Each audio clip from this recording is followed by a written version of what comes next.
Before they can respond, Frankenstein is speaking them with him out of Walton's room and through a door that nestled in a far corner, almost hidden behind a life-sized mechanical child and several dead hanging plants. Behind the door, they are greeted by more darkness. There is a click of a latch. The door closes and a deeper silence falls like curtains. Frankenstein turns his back, half a jackal smile playing on his lips. This way. He moves forward and they follow, hands outstretched. The corridors with walls are cold and metallic, riveted and recessed here and there, but running straight and true. And then they disappear from touch, and the air and lifting weight speaks of a vast space unseen. Far off they hear a click and 1,000 whirrings, a swarm of electronic things, a hum, a gentle shift of airflow, and the cavernous circular space, a cathedral-like tower built of black metal and flickering diodes.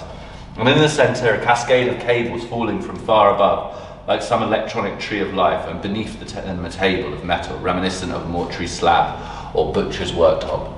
And on that a sheet, and beneath the sheet some sort of form rested.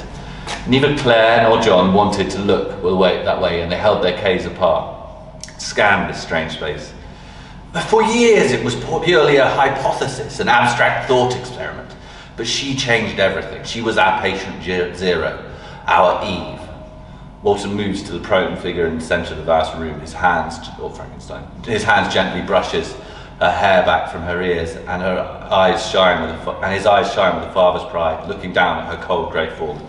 John, Claire, meet Elizabeth. All her memories, all her thoughts, her wishes, her desires. I've watched them all, spent hours in here, getting to know her more intimately than I ever did when she was alive. But she's not alive. She's a photograph, a facsimile of a smile, more akin to Dr. Walter's mechanical marvels than a living being. But tonight all that will change. The dear doctor has held me back long enough, and you, my brave friends, shall bear witness. You shall carry this word of this moment, first-hand accounts that will rattle the very fabric of all societies. Eliza, the lights around the room ripple and pulse. The voice responds. It's not mechanical, but not human. A sweet, soft Gaelic, lilt of the Gaelic nation.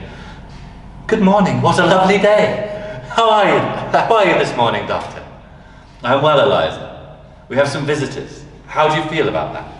I do not feel, Doctor, that it is unusual. In 4,569 days, these are the first people other than yourself or Dr. Walton that have entered this space. Frankenstein turns to Claire and John again. You know what? The uncanny thing is, it sounds like her. Even the pauses, the hesitations.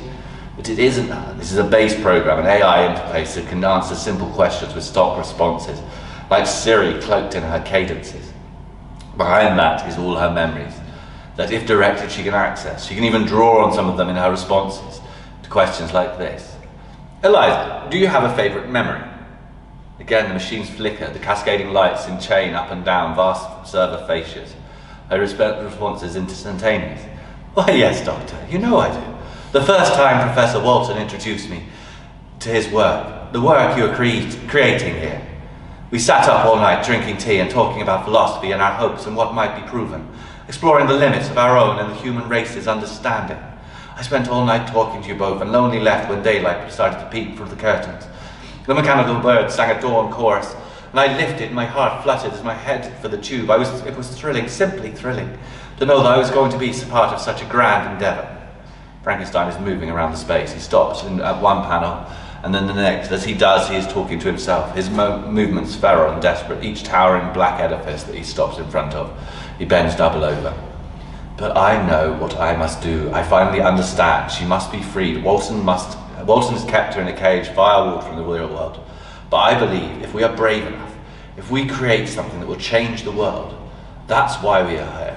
That's why you are here, to bear witness to the birth unlike any before on God's green earth. You see, she is only limited by the information she has access to. But when I release her, when I free her from the shackles of this tomb, when I allow her to access the entirety of human knowledge, when I connect her to the rest of the world, then she'll truly know what she is. Then she will live again, as before, but so much more. Frankenstein moves towards the raised metal dais, pulling back its cover.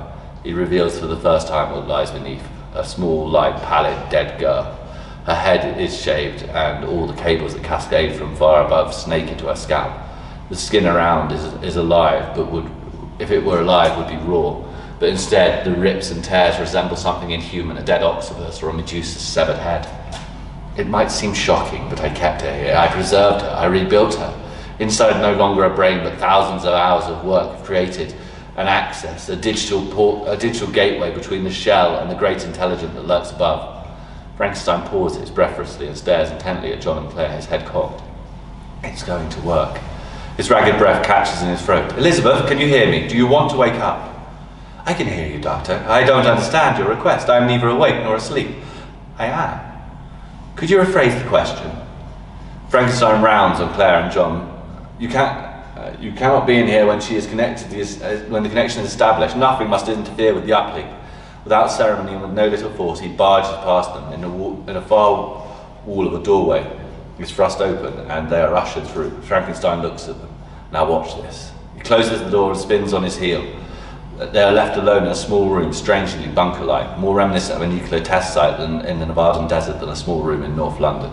A series of screens and monitors augment the small slits of the chamber wall, through which Frankenstein is visible, making his final preparations. Should we move to a different space? Is that the end of that part?